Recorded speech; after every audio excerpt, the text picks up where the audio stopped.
good morning. We are on to chapter 17 because of Winn-Dixie.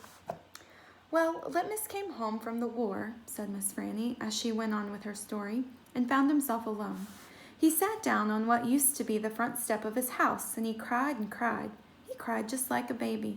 He missed his mama, and he missed his daddy, he missed his sisters, and he missed the boy that he used to be. When he finally finished crying, he had the strangest sensation. He felt like he wanted something sweet. He wanted a piece of candy. He hadn't had a piece of candy in years, and it was right then that he made a decision. Yes, ma'am. Litmus W. Block figured the world was a sorry affair and that it had had enough ugly things in it. What he was going to do was concentrate on putting something sweet in it. He got up and started walking. He walked all the way to Florida, and the whole time he was walking, he was planning. Planning what? I asked. Why, planning the candy factory. Did he build it? I asked. Of course he did. It's still standing out on Fairview Road. The old building? Said Amanda. That big spooky one? It's not spooky, said Miss Franny. It was the birthplace of the family fortune. It was there that my great-grandfather manufactured the Litmus lozenge, a candy that was famous all over the world. Well, I've never heard of it, said Amanda. Me neither, I said. Well, said Miss Franny, they aren't made anymore. The world, it seems, lost its appetite for Litmus lozenges, but I still happen to have a few. She opened up the top drawer of her desk. It was full of candy. She opened the drawer below that, and it was full of candy, too. Miss Franny Block's whole desk was full of candy. Would you care for a Litmus lozenge? She asked Amanda and me. Yes, please, said Amanda. Sure, I said. Could Winn-Dixie have one, too? Well, I've never known a dog that cared for hard candy, said Miss Franny, but he's welcome to try one. Miss Franny gave Amanda one Litmus lozenge and me two. I unwrapped one and held it out to Winn-Dixie. He sat up and sniffed it and wagged his tail and looked at the candy and took it between my fingers real gentle. He tried to chew on it, and when that didn't work, he just swallowed the whole thing in one gulp. Then he wagged his tail at me and lay back down. I ate my Litmus lozenge slow. It tasted good. It tasted like root beer and strawberry and something else that I didn't have a name for, something that made me feel kind of sad. I looked over at Amanda. She was sucking on her candy and thinking hard. Do you like it? Miss Franny asked me. Yes, ma'am, I told her. What about you, Amanda? Do you like the Litmus lozenge?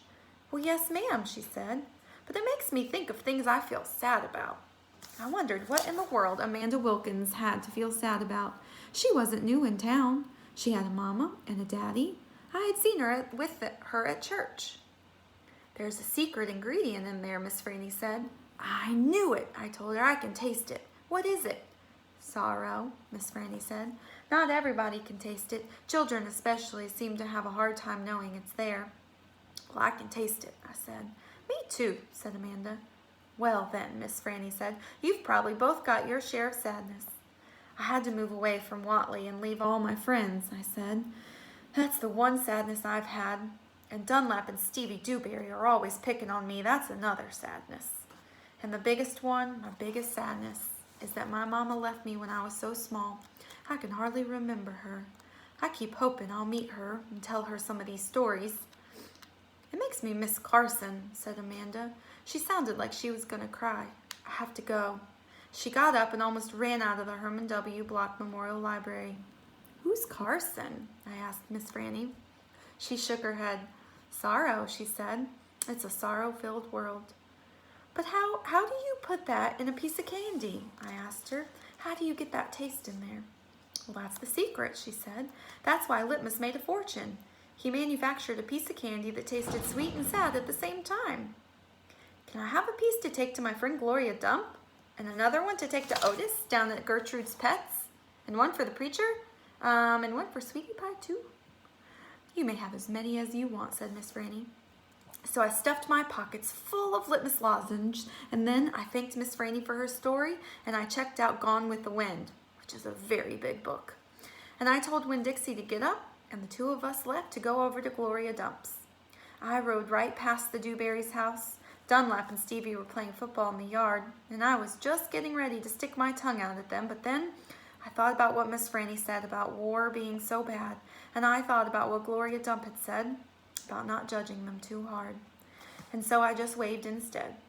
They stood and stared at me, but when I was almost all the way past, I saw Dunlap put his hand up in the air and wave back.